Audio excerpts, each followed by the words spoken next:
and all of you are welcome in these online computer classes. In our last lecture, we learned about the simple model of a computer and about the input units. The input unit provide a facility to enter data and instruction into the computer. Input unit के अंदर जो devices रहते हैं वो devices अलग अलग form में data को कंप्यूटर के अंदर इनपुट करते हैं. हमने कुछ एग्जांपल्स देखे थे like keyboard, mouse, joystick, barcode reader, USB devices, then hard disk, compact disk, something like right. So ये जो डिवाइसेस है और इसके अलावा भी जो डिवाइसेस है लाइक कैमराज है, वेब कैमराज है, स्कैनर्स है, तो ये सारे डिवाइसेस क्या करते हैं कि ये सारे डिवाइसेस कंप्यूटर के अंदर जब भी हमें कोई काम करना है तो फर्स्ट ऑफ ऑल हमें वो डेटा कंप्यूटर के अंदर इनपुट करना है और थ्रू दिस डिवाइसेस हम लोग डेटा इनपुट करते हैं. Different input devices take data in different forms and send it to the computer memory. अलग अलग तरह के डिवाइसेस है और हर डिवाइस अलग तरह का डेटा कंप्यूटर के अंदर इनपुट करता है. For example, use of keyboard to enter data and instruction is very much similar to the use of a typewriter. आप सबने कीबोर्ड का यूज किया है और कीबोर्ड से हम लोग क्या करते हैं कि कंप्यूटर के अंदर अल्फा न्यूमेरिक जो डेटा है, जो इंस्ट्रक्शंस है, वो हम कंप्यूटर के अंदर इनपुट कर सकते हैं. Another way to input data is reading through barcode reader.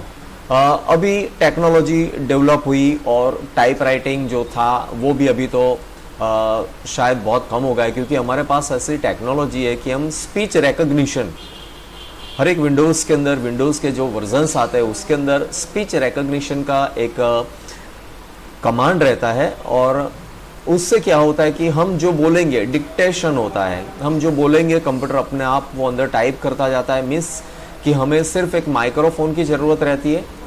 अगर हम प्रॉपर प्रोनाउंसिएशन के साथ बोलेंगे, लाउडली बोलेंगे तो कंप्यूटर उससे डिक्टेट करेगा और जो हम बोलते हैं वो वहाँ पर डॉक्यूमेंट के अंदर कंप्यूटर अपने आप लिखता जाता है. राइट. सो इस तरह से टेक्नोलॉजी काफ़ी डेवलप हुई और आज जो इनपुट डिवाइसेस है उनके अंदर भी काफ़ी कुछ डेवलपमेंट हम देख सकते हैं.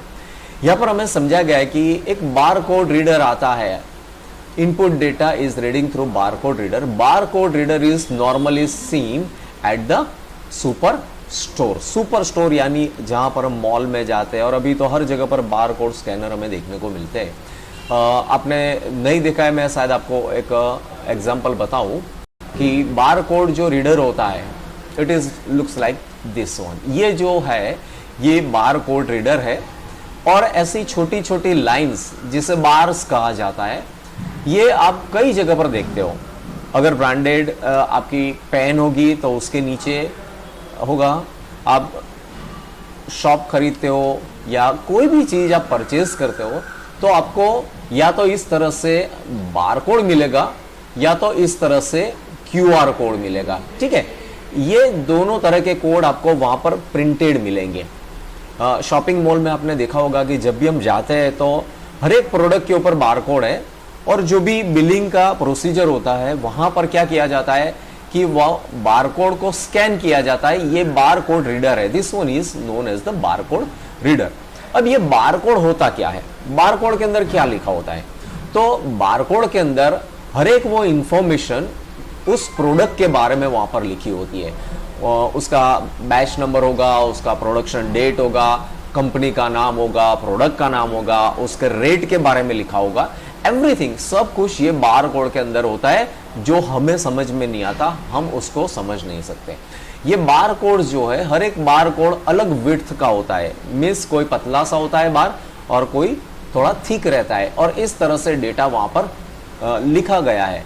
उसको रीड करने के लिए स्पेशल काइंड ऑफ डिवाइस का यूज होता है जो अभी आप स्क्रीन पर देख रहे हो. ये जो बारकोड रीडर है उससे यहाँ पर जो लिखा है वो सीधा कंप्यूटर के अंदर क्या हो जाता है, इनपुट हो जाता है. Right. Remember, when you purchase a pack of biscuits, the shopkeeper uses a small device and presses a button on the device. With sound of a beep, the barcode printed on a tag of the biscuit pack is read and copied to the computer in order to generate bill. Right? तो bill generate करने के लिए क्या किया जाता है कि ये जो बार कोड है उसको स्कैन किया जाता है और यहाँ पर जो इंफॉर्मेशन लिखी है वो कंप्यूटर में चली जाती है और आपने जितनी भी क्वांटिटी परचेज की होगी अकॉर्डिंग टू दैट क्या होगा, आपका बिल जनरेट हो जाएगा। तो इस तरह से बार कोड का यूज किया जाता है। Okay, mouse is also use to input data into computer. Mouse is a device that controls movement of the pointer also known as cursor। अभी आप ये जो देख रहे हो एक पेन का सिंबल आपको दिख रहा है ना माउस का, है ना, तो वो पॉइंटिंग डिवाइस है, वहां से भी हम डेटा को इनपुट करते हैं। आप कहोगे किस तरह से डेटा इनपुट किया जाता है। सपोज करो कि मुझे ये डॉक्यूमेंट बंद करना है या ये डॉक्यूमेंट मुझे सेव करना है, तो मुझे इसके लिए कमांड अप्लाई करना पड़ेगा। मींस कि मुझे कुछ कंप्यूटर के अंदर इनपुट देना पड़ेगा, तब जाके क्या होगा, कंप्यूटर ये डॉक्यूमेंट को सेव करेगा। तो आज हमारे पास इतना यूजर फ्रेंडली विंडोज है कि जिसके अंदर अलग अलग जो कमांड्स है वो ऑलरेडी छोटे छोटे आइकन्स के फॉर्म में स्क्रीन के ऊपर अवेलेबल है। सी हियर, आप यहां पर देख सकते हो कि ये क्या है, एक छोटा सा फ्लॉपी का सिंबल है। फ्रेंड्स, आपको शायद पता नहीं होगा बट विंडोज के कुछ ऐसे वर्जन्स थे, पहले के वर्जन्स जो थे, विंडोज 3.1 था, विंडोज 3.11 था, ये सारे जो वर्जन्स थे उसके अंदर इतने सारे कमांड्स और इतनी सारी फैसिलिटी नहीं थी। बट डे बाय डे जैसे डेवलपमेंट हुआ, विंडोज 95 आया और विंडोज NT आया, विंडोज XP आया, 2000 आया, ME आया, मिलेनियम वर्जन आया थे। ये सारे विंडोज के वर्जन जैसे जैसे डेवलप होते गए वैसे वैसे हमारे पास फैसिलिटी भी बढ़ती गई। और यहां पर आप देख रहे हो कि यहां पर ऑलरेडी एक कमांड लिखा है, सेव कमांड है, यहां पर एक कमांड ऑलरेडी लिखा हुआ है, प्रिंट कमांड है। तो आपको वो काम करने के लिए क्या करना है, सिंपली माउस यहां पर ले जाओ और उसे क्लिक करो तो आपका डॉक्यूमेंट सेव हो जाता है। So mouse is also known as the input device. It is a small object with a few buttons which you can roll on a hard surface. As mouse is moving on the surface, the pointer on the display screen also moved. A mouse must have at least one button. Most of the input devices convert the data into machine readable form, right? So mouse जो होता है वो mouse भी क्या करता है कि input device है और हमारे स्क्रीन के ऊपर जो कुछ भी कमांड्स लिखे हैं पहले से वहां पर छोटे छोटे आइकन्स के फॉर्म में, उसे वो क्या करता है, रीड करता है। और जब भी हम उसके ऊपर क्लिक करेंगे तो वही जो डेटा होता है वो कंप्यूटर के अंदर इनपुट हो जाता है। राइट, आज फ्रेंड्स हमें देखना है मेमोरी एंड कंट्रोल यूनिट के बारे में। आज हमें देखना है मेमोरी एंड कंट्रोल यूनिट के बारे में।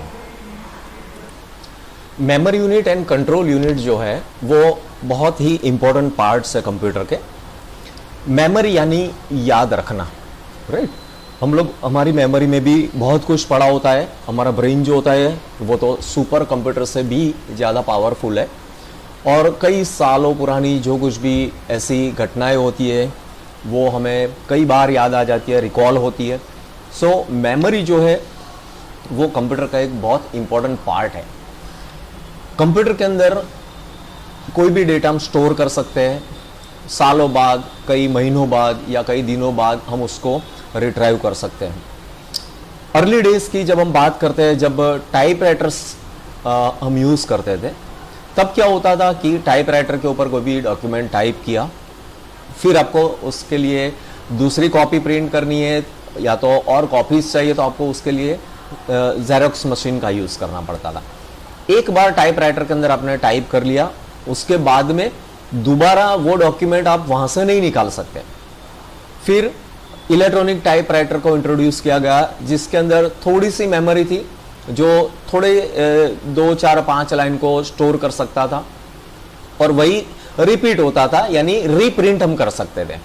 बट जैसे ही कंप्यूटर इंट्रोड्यूस हुआ तो कंप्यूटर के अंदर लार्ज स्केल के अंदर मेमोरी को सेट किया गया, क्योंकि कंप्यूटर का मेन जो पर्पस है वो पर्पस ये है कि अगर हम उसके अंदर स्टोरिंग नहीं कर पाते तो ये मशीन हमारे लिए बेकार हो जाती है। नो डाउट कंप्यूटर एक्यूरेट है, कंप्यूटर स्पीड में काम करता है, बट उसका एक बहुत बड़ा एडवांटेज है उसकी मेमोरी। तो आइए फ्रेंड्स मेमोरी के बारे में सीखते हैं। Once input is collected via input devices, the input is needed to be stored into the computer memory. Exactly कि इनपुट डिवाइस हमने जो भी सीखे, अलग अलग तरह का डेटा जो इनपुट डिवाइस से कंप्यूटर में जाता है, कीबोर्ड्स तो अल्फा न्यूमेरिक या इंस्ट्रक्शन सेंड करता है, कैमरास जो है तो वीडियो को सेंड करता है, माइक्रोफोन है जो ऑडियो को सेंड करते हैं। तो किसी भी प्रकार का डेटा कंप्यूटर के अंदर जब इनपुट होता है, इसके बाद में is needed to be stored into the computer memory, उसको कंप्यूटर की मेमोरी में स्टोर करने की जरूरत होती है। Computer memory retains data, instructions and process output for a while और फॉर ए लॉन्ग टाइम। कोई भी डेटा कंप्यूटर के अंदर हम इनपुट करते हैं, उसे हम या तो शॉर्ट टाइम के लिए या लॉन्ग टाइम के लिए स्टोर कर सकते हैं। स्टोरेज के बारे में हम आगे सीखेंगे कि अलग अलग जो स्टोरेज के मीडियम से कौन से स्टोरेज के अंदर कितना हम स्टोर कर सकते हैं, वो बाद में सीखेंगे। बट राइट नाउ वो भी आपको पता है कि जब भी आपको नया फोन लेना होता है तो आप क्या पूछते हो, मेमोरी क्या है, राइट? सो आपको भी ज्यादा मेमोरी वाला फोन ही पसंद है क्योंकि उसके अंदर ज्यादा स्टोरेज मिल सके। फोटोग्राफ्स हो सकता है, इमेजेस है, वीडियोस है, ऑडियो है, सॉन्ग्स है, डॉक्यूमेंट्स है। तो हमें मेमोरी ज्यादा चाहिए ताकि हम ज्यादा से ज्यादा चीज उसके अंदर स्टोर कर सकते हैं और लॉन्ग टर्म पीरियड के लिए भी एंड शॉर्ट टर्म पीरियड के लिए भी हम उसके अंदर स्टोर कर सकते हैं। तो कंप्यूटर के अंदर भी अलग अलग तरह की मेमोरीज होती है। There are different types of computer memories. Some computer memories are capable of remembering the content for very short duration, say till the work is in progress and continuous supply of power is ensured. Short term memory जो होती है, short duration के लिए जो memory होती है, उसके अंदर ऐसा मैकेनिज्म है कि जब तक पावर सप्लाई ऑन है, जब तक आपका कंप्यूटर चालू है, तब तक आपका डेटा वहां पर रहेगा। जैसे ही पावर सप्लाई ऑन कर दोगे तो वो जो मेमोरी होती है वो मेमोरी एम्प्टी हो जाती है, वहां पर जो कुछ भी डेटा था वो चला जाता है। आपने कई बार एक्सपीरियंस किया होगा फ्रेंड्स कि आपने कोई काम कर रहे हो, कोई डॉक्यूमेंट बना रहे हो, प्रेजेंटेशन बना रहे हो और अचानक से अगर बिजली चली जाती है तो क्या होता है, आपका जो डॉक्यूमेंट था वो चला जाता है, कंप्यूटर रिस्टार्ट होता है और नए सिरे से आपको वो डॉक्यूमेंट को क्रिएट करना पड़ता है, राइट? सच मेमोरी, इस तरह की मेमोरीज है जो शॉर्ट ड्यूरेशन के लिए ही डेटा को स्टोर कर सकती है। उस तरह की जो मेमोरीज है, उस मेमोरीज को हम क्या कहेंगे, volatile memory.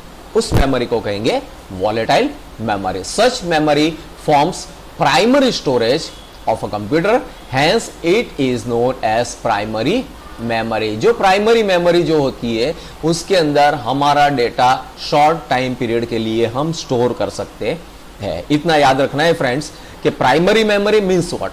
Primary memory means ऐसी मेमोरी जिसके अंदर हमारा डेटा शॉर्ट टाइम के लिए हम स्टोर कर सकते हैं। It is also called as temporary memory or main memory. The input from different devices goes first to the main memory and will be retained into the memory electronically. The content will remain in the main memory till the computer is switched off. When computer is switched off or reset, the content will be lost. ये जो main memory है या जो permanent primary memory है या तो volatile memory है, उसके अंदर क्या होता है कि हमारा डेटा जैसे ही हम इनपुट करते हैं तो सबसे पहले डेटा मेन मेमोरी में जाता है। जब तक कंप्यूटर स्टार्ट है, जब तक कंप्यूटर में पावर सप्लाई ऑन है, तब तक हमारा डेटा वहां पर रहता है। The content will remain in the main memory till the computer is switch of. जब तक हम कंप्यूटर का पावर सप्लाई ऑफ नहीं करेंगे तब तक वो डेटा वहां पर पड़ा रहेगा। जैसे ही आप पावर सप्लाई ऑफ करोगे वो आपका डॉक्यूमेंट, आपका डेटा वहां से चला जाता है। But when computer is switch off or reset, the content will be lost. To preserve the content for a long, we need secondary or auxiliary storage, right? To preserve the content for a long time period, we need secondary or auxiliary storage.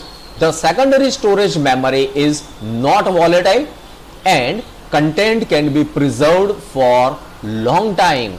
Devices that use secondary memory are called secondary storage devices. Secondary memory जो होती है वो long time के लिए हमारे data को store कर सकती है. It is capable to store our data for a long time. तो ऐसी जो मेमोरी है उसे हम कहेंगे ऑक्सिलियरी मेमोरी. और ऐसे जो डिवाइसेस है जो लॉन्ग टाइम के लिए हमारे डेटा को प्रिजर्व कर सकते हैं, ऐसे डिवाइस कहेंगे हम secondary storage devices. For example अगर हम देखें, hard disk, compact disk are the most popular secondary storage devices. Hard disk and compact disk जो है, सीडी या तो डीवीडी हम जिसे कहते हैं, उसके अंदर हम डेटा सालों तक स्टोर करके रख सकते हैं. शायद आपके घर में फ्रेंड्स सीडी होगी, डीवीडी होगी, आपके पेरेंट्स के मैरिज की या तो ऐसे कोई ओकेशंस की, जिस वक्त आपने वो सीडी बनाई होगी सालों पहले, लेकिन आज भी उसके अंदर वो डेटा वहीं पर है. आज भी वो डेटा हम उसको रिट्राइव करते हैं, उसको ओपन करते हैं, उसको देखते हैं और उसको यूज कर सकते हैं.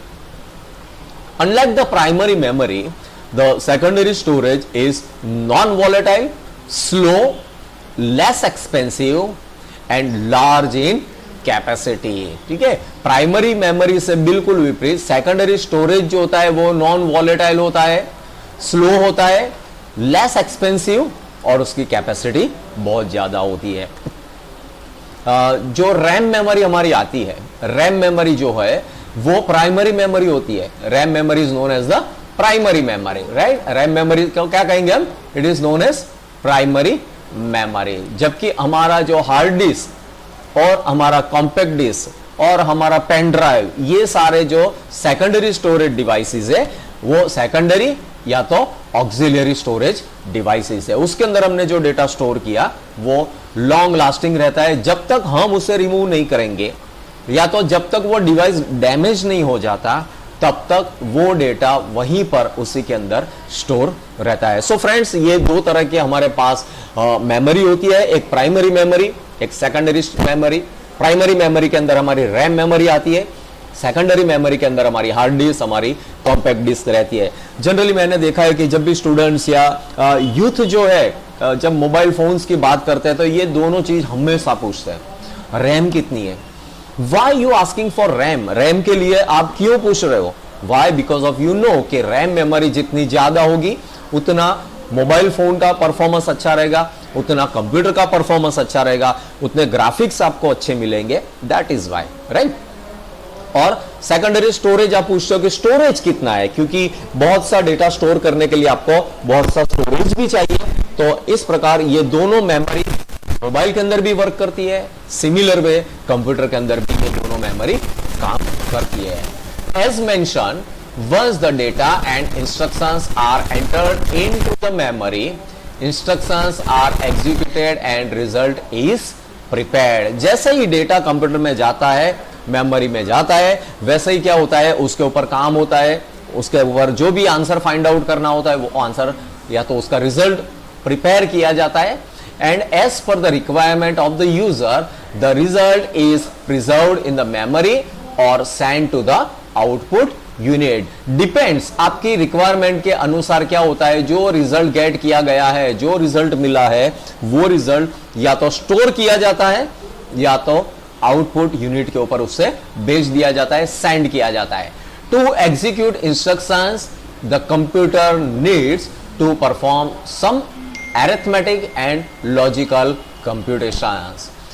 जो भी डेटा हमने इनपुट किया है वो डेटा के अंदर अगर कंप्यूटर को कोई भी प्रोसेस करनी है या तो कंप्यूटर के थ्रू हमें कोई भी आंसर गेट करना होता है, तब हमें क्या करना पड़ेगा, तब हमें कुछ ऐसे लॉजिकल कंप्यूटेशंस की जरूरत पड़ती है जिसका यूज करके कंप्यूटर क्या करता है, वो आंसर फाइंड करता है. Right, okay. The arithmetic and logical computations are performed by a unit called arithmetic and logical unit, में इसके ALU.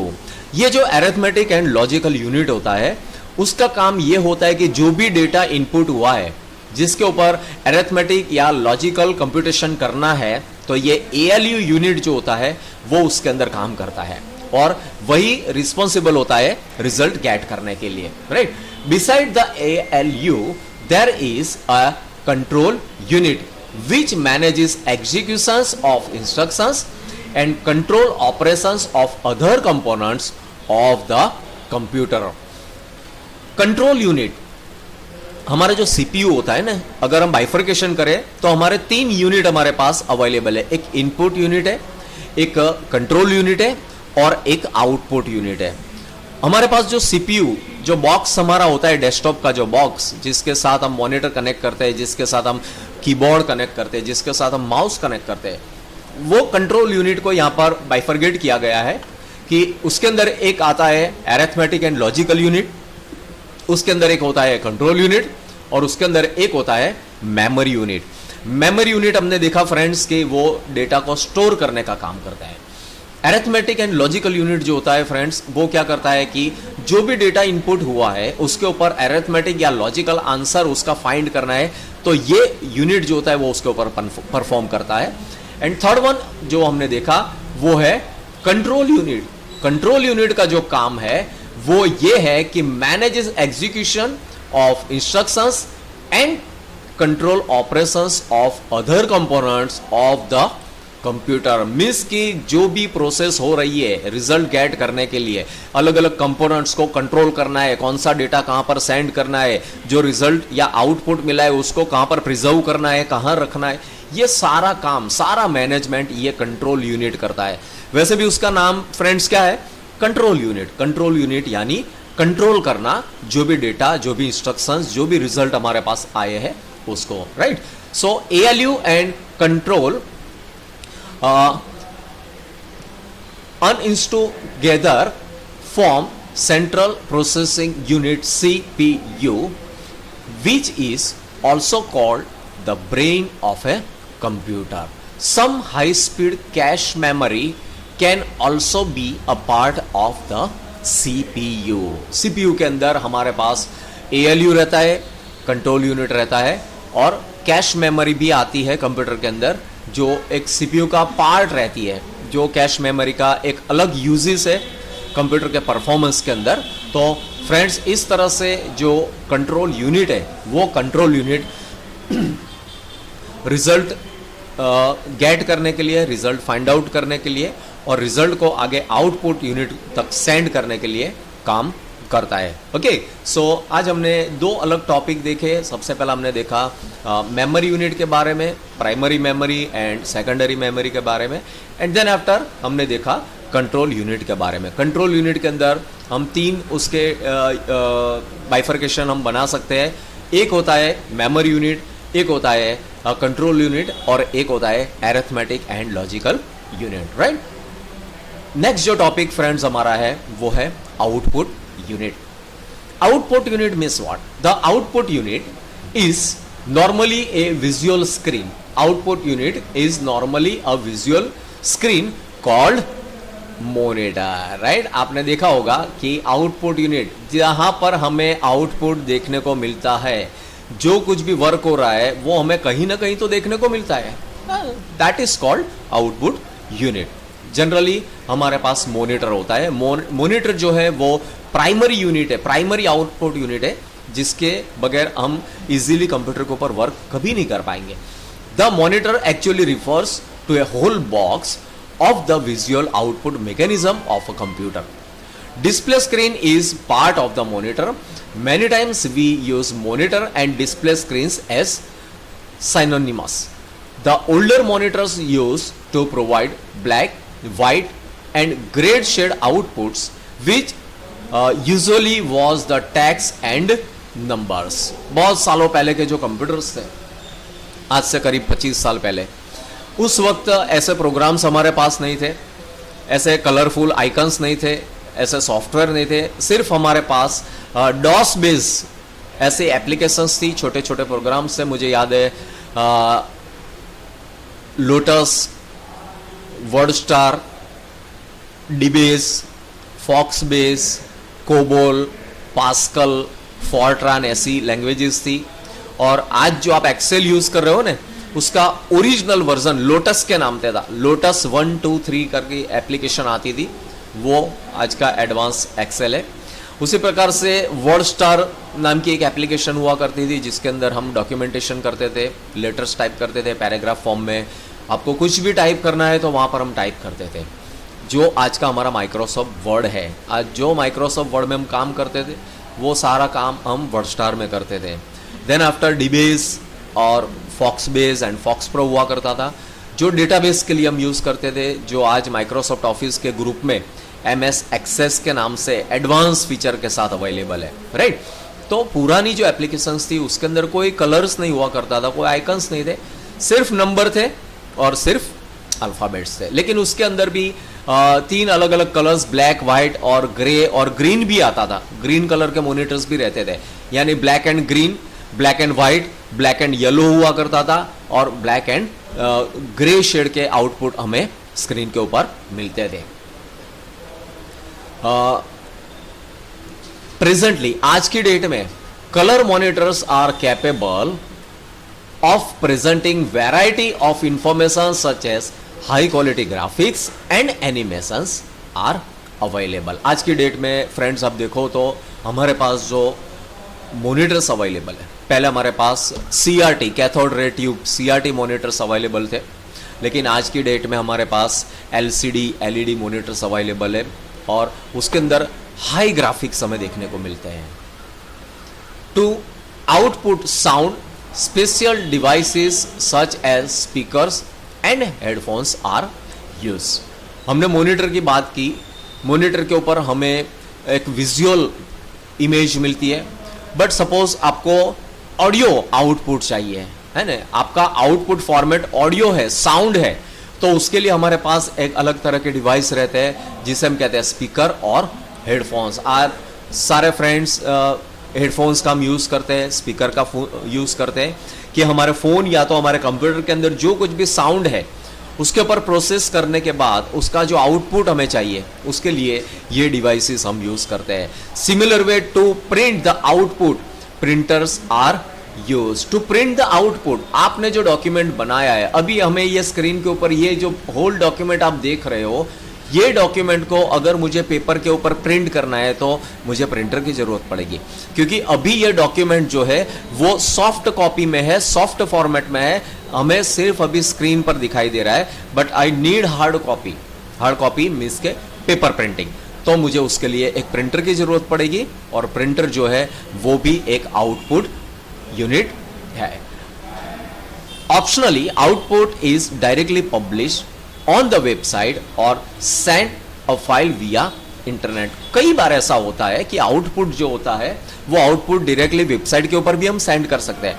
आज हमारे पास वो टेक्नोलॉजी है, आज हमारे पास ऐसे प्रोग्रामिंग लैंग्वेजेस है कि जो हमारे आउटपुट को डायरेक्टली क्या करता है, वो वेबसाइट के ऊपर इंटरनेट के through as a file send कर देता है, राइट। सो ये होता है फ्रेंड्स आउटपुट।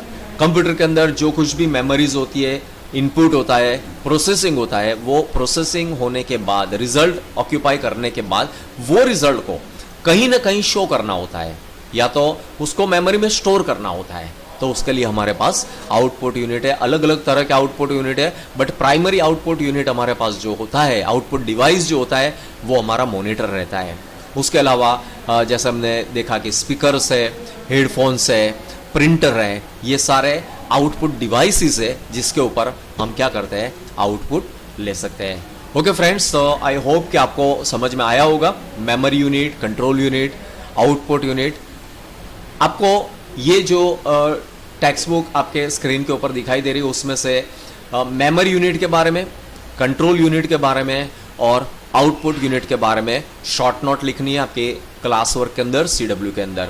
आई होप कि आपका अभी तक का जो क्लास वर्क है वो कंप्लीट होगा। लेसन ख़त्म होने के बाद आपको आपकी क्लास वर्क सबमिट करनी होगी स्कूल के अंदर, उसकी इंस्ट्रक्शन आपको बाद में दी जाएगी। बट अभी तक हमने जो भी सीखा है वो स्टेप बाय स्टेप आपको क्लियर लिखते जाना है, और हमेशा डेट लिखो। जब भी आप होमवर्क करते हो तो आपके होमवर्क के लिए जो भी डेट है वो डेट वहाँ पर मेंशन करो। Okay, again thank you so much friends, take care.